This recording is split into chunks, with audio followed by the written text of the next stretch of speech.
வணக்கம். விடுதலை 2 படத்தினுடைய ட்ரெய்லர் வெளியீட்டு விழா, கேசட் ஆடியோ வெளியீட்டு விழா சிறப்பான முறையில் நடந்திருக்கு.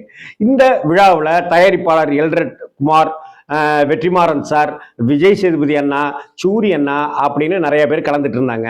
விழா மேடையில் கருணாசனுடைய மகனான கென் அவர் அந்த இளைஞரையும் அங்க மேடையில ஏத்துனது தான் படத்தினுடைய வெற்றிமாறன் சாருடைய மிகப்பெரிய விசாலமான மனசுன்னு நான் பார்க்கிறேன்.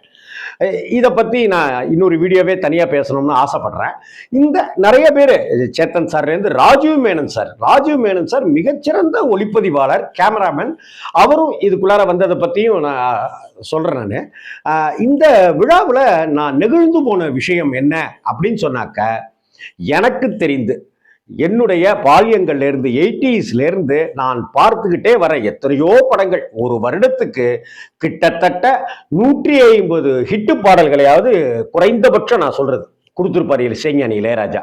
ஆனால் இதுவரை அவருடைய எத்தனையோ சாதனைகளை அவரே தான் முறியடிச்சிட்டே வர்றார். ஒவ்வொரு தருணத்திலையும் அவருடைய சாதனைகளை முறியடிக்க எந்த கொம்பனும் பிறக்கவில்லை இங்கே. அப்படிப்பட்ட ஒரு சூழ்நிலையில விடுதலை 1க்கு இசையமைத்த இசைஞானி இளையராஜா அவர்கள் விடுதலை 2 படத்துக்கும் பாகத்திற்கும் இசைஞானி தான் இசையமைச்சிருக்கார். இந்த வகையில இப்ப நடந்த அந்த ஆடியோ விழாவில் இசைஞானி இளையராஜா கலந்து கொண்டார் அப்படிங்கிறது ஆச்சரியமான, அதிசயமான, அபூர்வமான விஷயம். ஏன்னா இதுவரை அப்படி ஒரு audio launch, trailer launch, teaser launch, first look, second லுக்கு, 7வது லுக்கு, 16வது லுக்குன்னு எதுலேயுமே கலந்துக்காதவர் தான் இசைஞானி இளையராஜா.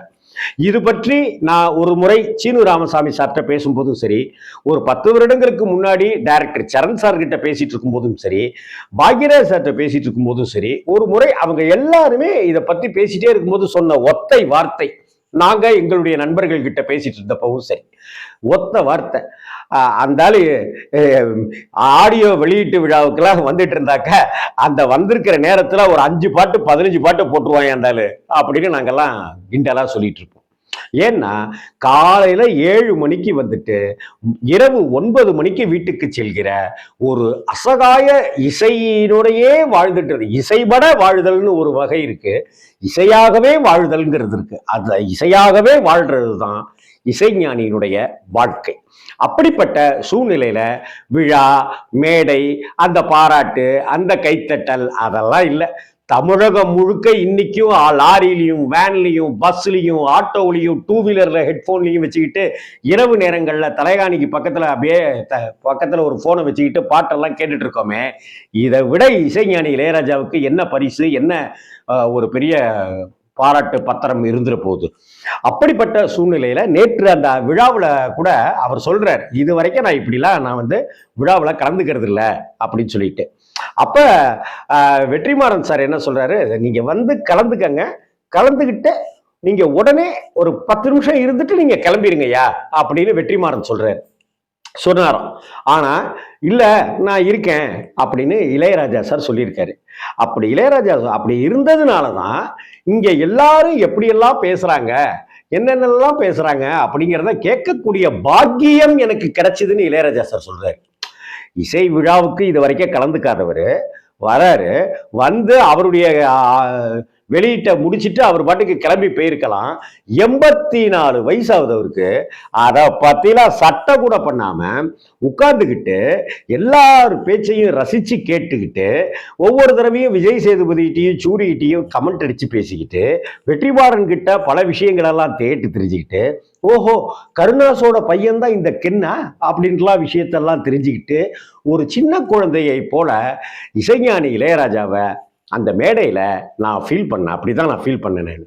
அது மட்டும் இல்லைங்க, அந்த இடத்துல அவர் நின்றுட்டு அவர் இசைஞானி பேச கூப்பிடுறாங்க. அப்ப இசைஞானி அவர்கள் மேடையில நின்றுட்டு அவர் பேசுறாரு, சூரி அப்படின்னு சொல்றாரு. உடனே கைத்தட்டல் கொஞ்சம் குறைவா கிடைக்குது. உடனே அதற்கு முன்னாடி தான் சூரி பேசும்போது கைத்தட்டல் ஜாஸ்தியா இருக்கு. அதுக்கப்புறம் விஜய் சேதுபதி கலாய்க்கிறாரு, என்னடா ஆளுங்களை வருது, வழக்கம் போல ஆளுங்களை கூப்பிட்டு கைத்தட்டுறதுக்கு அப்படின்னு கிண்டல் பண்றாரு.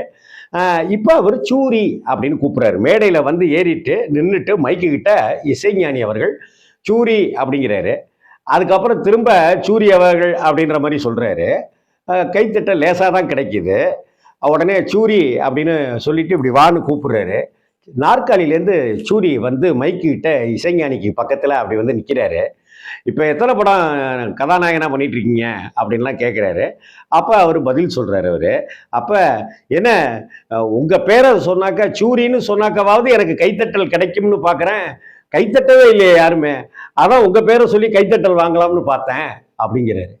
இப்படி இளையராஜா பேசி யாருமே பார்த்துருக்க மாட்டாங்க. ஆனால் ரெக்கார்டிங் ரூம்ல ஸ்டூடியோவுக்குள்ளார இசைஞானி இளையராஜா அவர்கள் ஒரு சின்ன குழந்தை மாதிரி தான் நடந்துக்குவாரு அப்படிங்கிறத எல்லாருமே சொல்ல கேள்விப்பட்டிருக்கோம் நம்ம. ஆனா ஒரு மேடையில எதுக்கெடுத்தாலும் இளையராஜா கோவப்படுவாரு, எதுக்கெடுத்தாலும் இளையராஜாவை போல ஒரு கர்வமிக்க ஆள் கிடையாது, அப்படி இப்படின்னு கண்ணா பின்னான்னு பிணர்த்திக்கிட்டே இருக்கிறோம் நம்ம. ஆனா அந்த இடத்துல சூரி இன்னைக்கு வளர்ந்து இன்னைக்கு வேற ஒரு கட்டத்துக்கு போயிட்டு இருக்கிற ஒரு நாயகன், அவரை கூப்பிட்டு கலாய்க்கிற விதம் என்ன, ஜாலியா சிரிக்கிற விதம் என்னன்ட்டு இசைஞானி இளையராஜா கிட்ட அப்படி ஒரு சந்தோஷத்தை பார்க்க முடிஞ்சுது.